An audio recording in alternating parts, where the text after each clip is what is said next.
നമ്മളെപ്പോലുള്ള സാധാരണക്കാരെങ്കിലുമൊക്കെ ഇതേപോലൊക്കെ ഒരു പഠിച്ചിട്ട് ജോലിയിലേക്ക് എത്തുമ്പോൾ നമുക്ക് മുകളിലുള്ളവർ നമ്മളോട് ഇത്തരം പ്രവൃത്തി ചെയ്യുമ്പോഴേ നമുക്കതിൻ്റെ ഇത് മനസ്സിലാകത്തുള്ളൂ. മനസ്സിലായില്ലേ? ഒന്നും ഇല്ലാത്തടത്ത് കയറി വന്ന ചെറുപ്പക്കാരനാണ്.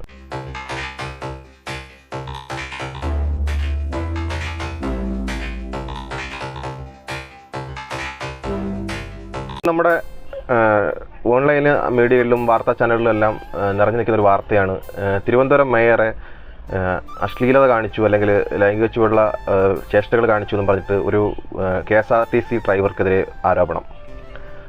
ആ ആരോപണം വന്ന സമയം മുതൽ ഡ്രൈവർ ഒരുപാട് പ്രതികരണങ്ങളായിട്ട് ഓൺലൈൻ മീഡിയകളിലും വാർത്താ ചാനലുകളിലും ഒക്കെ വന്നിരുന്ന കാര്യങ്ങൾ പറയുന്നുണ്ട് വിശദമായിട്ട്. പക്ഷേ അപ്പോഴൊക്കെ ഈ വാർത്താ ചാനലുകാരെല്ലാവരും ഈ ചെറുപ്പക്കാരൻ്റെ മേൽ ആരോപണം അടിച്ചേൽപ്പിച്ച് അദ്ദേഹം തന്നെ കുറ്റക്കാരൻ ആണെന്ന് വരുത്തി തീർക്കുന്ന രീതിയിലുള്ള സംസാരങ്ങളാണ് സംസാരിച്ചുകൊണ്ടിരിക്കുന്നത്. അതായത് മേയറെ പ്രൊട്ടക്ട് ചെയ്ത് സംസാരിക്കുന്ന പോലെ. മേയർ തുടക്കം മുതൽ പറയുന്ന കാര്യങ്ങൾ മുഴുവൻ കള്ളമാണെന്ന് ഓരോരോ CCTV ദൃശ്യങ്ങൾ വരുന്നതിൽ നിന്ന് നമുക്ക് കാണുന്നവർക്ക് എല്ലാവർക്കും മനസ്സിലാകുന്നതാണ്. ആദ്യം അവർ പറഞ്ഞു ലൈംഗിക ചേഷ്ടകൾ കാണിച്ചു എന്ന് പറഞ്ഞു. രണ്ടാമത് പറഞ്ഞു അവർ വണ്ടിയുടെ KSRTC ബസ്സിൻ്റെ മുന്നിൽ വഴി തടഞ്ഞിട്ടില്ല എന്നവർ പറഞ്ഞു. വഴി തടയുന്ന രീതിയിൽ അല്ലെങ്കിൽ യാത്രാ തടസ്സം ഉണ്ടാക്കുന്ന രീതിയിൽ വണ്ടി നിർത്തിയിട്ടില്ല എന്ന് പറഞ്ഞു. അതായത് KSRTC ഡ്രൈവർക്ക് മുന്നോട്ട് പോകാൻ പറ്റാത്ത രീതിയിൽ അവർ തടഞ്ഞിട്ടില്ല എന്ന് പറയുന്നു.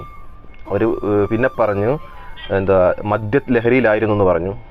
പിന്നെ പറഞ്ഞു ലഹരി പദാർത്ഥങ്ങൾ ഉപയോഗിക്കുന്ന വ്യക്തിയാണെന്ന് പറഞ്ഞു. ഇപ്പോൾ പറഞ്ഞ CCTV ദൃശ്യം ഇപ്പോൾ ഞാനൊരു വാർത്താ ചാനലിൽ കണ്ടത്, അദ്ദേഹത്തെ വിളിച്ചിരുത്തിയിട്ട് ഈ ദൃശ്യം ഒന്ന് കണ്ടു നോക്കൂ എന്ന് പറഞ്ഞിട്ട് ഒരു കവറെടുത്ത് വണ്ടിയുടെ ഫ്രണ്ടിൽ നിന്ന് ഒരു കവറെടുത്ത് കളയുന്ന ദൃശ്യം എടുത്ത് കാണിച്ചിട്ട് അതായത് ആ ഡ്രൈവറെ എന്ന് പറയുന്ന ഡ്രൈവറെ കാണിച്ചിട്ട് പറയുകയാണ് ഇതെന്തിൻ്റെ കവറായിരുന്നു എന്ന് സംശയം ഒന്ന് വിശദീകരിച്ച് കൊടുക്കാമോ എന്ന്. അദ്ദേഹം പറയുന്നത് ഞാൻ ഈ വക സാധനങ്ങളൊന്നും ഉപയോഗിക്കില്ല, ലഹരി പദാർത്ഥങ്ങളൊന്നും ഞാൻ ഉപയോഗിക്കുന്ന വ്യക്തിയല്ല എന്ന് പറഞ്ഞിട്ട് അദ്ദേഹം എത്ര വിശദീകരിച്ചിട്ടും എന്തായിരിക്കും കവർ എന്ന് ചോദിച്ചുകൊണ്ടിരിക്കുകയാണ്. അദ്ദേഹം പറഞ്ഞു എനിക്ക് ഓർമ്മയില്ല, ചിലപ്പം ഞാൻ ബിസ്ക്കറ്റും ഒക്കെ കഴിക്കുന്ന ഒരു വ്യക്തിയാണ്, ചിലപ്പം അതിൻ്റെ കവർ വല്ലതും ആയിരിക്കാം. കപ്പലണ്ടി ബിസ്ക്കറ്റ് കഴിക്കുന്നതാണ് ഉറക്കം വരാണ്ടിരിക്കാൻ വേണ്ടി. രാത്രിയിൽ യാത്ര ചെയ്യുന്ന ഡ്രൈവറാണല്ലോ, ഡ്രൈവ് ചെയ്യുന്ന രാത്രിയിൽ എന്തെങ്കിലും കുറിക്കുന്ന സ്വഭാവമൊക്കെ സാധാരണ എല്ലാവർക്കും ഉള്ളതാണ്. അപ്പം അത് ഈ എന്നിട്ട് അതിനകത്ത് കമൻറ്റിനകത്ത് പലരും വന്നിട്ട് ചിലർ വന്നിട്ട് കമൻറ്റ് ഇടുന്നുണ്ട് മേയർ ന്യായീകരിക്കുന്ന പോലെ. അത് ചിലപ്പം മദ്യപിക്കാൻ വാങ്ങിച്ചപ്പോൾ ടച്ചിങ്സ് ആയിരിക്കുമെന്ന് അങ്ങനെയൊക്കെയാണ് കമൻറ്റ് ഇടുന്നത്. മദ്യപിത്തിൻ്റെ ടച്ചിങ്സ് ആയിരിക്കും എന്നൊക്കെ പറയുന്നത്, അങ്ങനെ കമൻറ്റ് ഇടുന്ന ആൾക്കാരുണ്ട്. ഒരുപാട് എന്താ പറയുന്നത്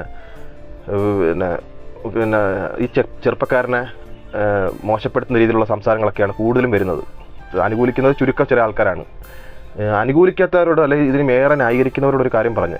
അതായത് പഠിച്ച് ഇതേവണക്കൊരു ഒരു ജോലി, ഒരു സാധാരണക്കാരനൊരു ജോലി ചെയ്യാൻ വേണ്ടിയിട്ട് ഇതേവണക്കൊരു നിലയിലേക്ക് എത്തിപ്പെടുമ്പോൾ അവിടെ വരെ എത്തിയൊരു ചെറുപ്പക്കാരൻ്റെ മേലിത്തരം ഒരു ആരോപണം വരുമ്പോൾ നിങ്ങൾ ഇങ്ങനെ ഈ മേയറെ സപ്പോർട്ട് ചെയ്യുന്നവർ ചിന്തിക്കേണ്ട ഒരു കാര്യമുണ്ട്. നാളെ നമ്മളെപ്പോലുള്ള സാധാരണക്കാരെങ്കിലുമൊക്കെ ഇതേപോലൊക്കെ ഒരു പഠിച്ചിട്ട് ജോലിയിലേക്ക് എത്തുമ്പോൾ നമുക്ക് മുകളിലുള്ളവർ നമ്മളോട് ഇത്തരം പ്രവൃത്തി ചെയ്യുമ്പോഴേ നമുക്കതിൻ്റെ ഇത് മനസ്സിലാകത്തുള്ളൂ. മനസ്സിലായില്ലേ? ഒന്നും ഇല്ലാത്തടത്ത് കയറി വന്ന ചെറുപ്പക്കാരനാണ്. മനസ്സിലായില്ലേ? KSRTC ഡ്രൈവർമാരെല്ലാവരും നല്ലവരാണെന്നോ അല്ലെങ്കിൽ ഇങ്ങനെ ഞാൻ പറയുന്നില്ല. കാരണം നമ്മൾ റോഡിൽ കൂടെ പോകുമ്പോൾ തന്നെ പലരും ഇതൊക്കെ കാണുന്നുണ്ട്. പക്ഷേ അവർക്ക് സൈഡ് കൊടുക്കാതിരിക്കാം. അയാൾ തൃശ്ശൂരിൽ നിന്ന് ട്രിവാൻഡ്രത്തേക്ക് വരുന്ന ട്രിപ്പായിരുന്നു. അപ്പം അത്രയും ലോങ് വരുന്നതാണ്, അയാളുടെ സമയപരിധിക്കുള്ളിൽ അയാൾക്ക് അവിടെ എത്തണം. അങ്ങനെയൊക്കെ കുറേ റിസ്ക് പിടിച്ച ജോലിയാണ് ഈ KSRTC ഡ്രൈവർമാരുടെ ജോലി എന്ന് പറയുന്നത്. അപ്പോൾ അത്ര റിസ്ക് പിടിച്ച ജോലിക്കിടയിൽ ചിലപ്പം പുറകിൽ വരുന്ന വണ്ടി മേയറുടെ ആണെന്നോ അല്ലെങ്കിൽ വന്ന് ഇറങ്ങി നിൽക്കുന്നത് സംസാരിക്കുന്നത് മേയറാണെന്നോ ഒക്കെ അറിയാനുള്ളൊരിത്. കാരണം കേരളത്തിലെ എല്ലായിടത്തും ജോലി ചെയ്യുന്ന ആൾക്കാരൊന്നും എല്ലാവർക്കും അറിഞ്ഞിരിക്കുന്നത് അയാളെക്കായി മുതിർന്ന പദവിയുള്ള ഒരു പെണ്ണാണ് തൻ്റെ വണ്ടിക്ക് മുന്നിൽ കൊണ്ടുവന്ന് ക്രോസ് ഇട്ട് വിളിച്ച്. അതല്ല രസം. ഇത്രയൊക്കെ ഈ ആരോപണങ്ങൾ കള്ളുകൂടിയനാക്കിയ ആളെ പിന്നെ ലൈംഗിക ചേഷ്ട കാണിച്ചൊരു വൃത്തികെട്ടവനാക്കി എന്നൊക്കെ ചെയ്തിട്ടും ആ ചെറുപ്പക്കാരൻ ഓരോ മീഡിയയിലും ഓരോ വാർത്താ ചാനലിലും വന്നിരുന്നിട്ട് അവരെ മേഡം എന്നല്ലാതെ ഒരു വാക്ക് അയാൾ പറഞ്ഞിട്ടില്ല. എങ്കിൽ അവളെന്നോ അല്ലെങ്കിൽ അവരെന്നോ ആ സ്ത്രീയെന്നോ ഒക്കെ അയാൾക്ക് വേണമെങ്കിൽ പറയാം. ഇത്രയൊക്കെ ആരോപണം നടത്തിയ ഒരാൾ എൻ്റെ സാധാരണയൊക്കെ ഞാനൊക്കെ ആണെങ്കിൽ അവളോട് ഞാൻ കേട്ടില്ല അല്ലെങ്കിൽ അവരോട് ഞാൻ കേട്ടില്ല എന്നൊക്കെ ചിലപ്പോൾ ഞാനൊക്കെ പ്രതികരിക്കുന്നത് അങ്ങനെ ആയിരിക്കാം. പക്ഷേ അദ്ദേഹം പിന്നെ ആ മേഡം എന്നാണ് ഇതുവരെയുള്ള എല്ലാ വാർത്താ ചാനലിലും എടുത്ത് നോക്കിയോ അയാൾ ഇൻ്റർവ്യൂവിൽ ഇരുന്ന് പറയുന്നത് ആ മേഡം എന്ന് മാത്രമാണ്. ഇത്രയും റെസ്പെക്ട് കൊടുത്താണ് അയാൾ സംസാരിക്കുന്നത്. അയാൾക്ക് അതിൻ്റെ ആവശ്യമില്ല. ഇത്രയൊക്കെ ആരോപണം നടന്നിട്ട് അയാൾ കൊടുക്കുന്ന കേസ് ഏറ്റെടുക്കാനോ തയ്യാറാകാത്ത ഒരു കേരള പോലീസിൽ പോലും അയാൾ എടുക്കുന്ന കേസ് ഏറ്റെടുക്കാൻ തയ്യാറാകുന്നില്ല. കേസ് ഫയൽ ചെയ്തിട്ടില്ലെന്നാണ് ഇതുവരെ അറിഞ്ഞത്. കാരണം വെച്ചാൽ ഇപ്പോൾ സാധാരണക്കാരനായ ഒരു നമ്മളെപ്പോലെ ആരെങ്കിലും ആണ് ആ വണ്ടി തടഞ്ഞെങ്കിൽ ആ വണ്ടി കൊണ്ട് തടഞ്ഞെങ്കിൽ അവിടെ കേസാവില്ല അത്. ഇപ്പോൾ മേയർ ആയതുകൊണ്ട് മേയർക്ക് വേറെ നിയമം, സാധാരണക്കാരന് വേറെ നിയമമാണോ വരുന്നത്? ഇല്ല. അവരുടെ ജോലി, ആ KSRTC ഡ്രൈവറുടെ ജോലി തടസ്സപ്പെടുത്തിയതിനെതിരെ ഇതുവരെ ഒരു കേസ് എടുത്തിട്ടില്ല. നമ്മൾ ഇപ്പോഴിത് കണ്ണടച്ച് കളയാൻ പാടില്ല. ഇതിനെതിരെ നമ്മൾ പ്രതികരിക്കണം, ശക്തമായിട്ട് തന്നെ പ്രതികരിക്കണം.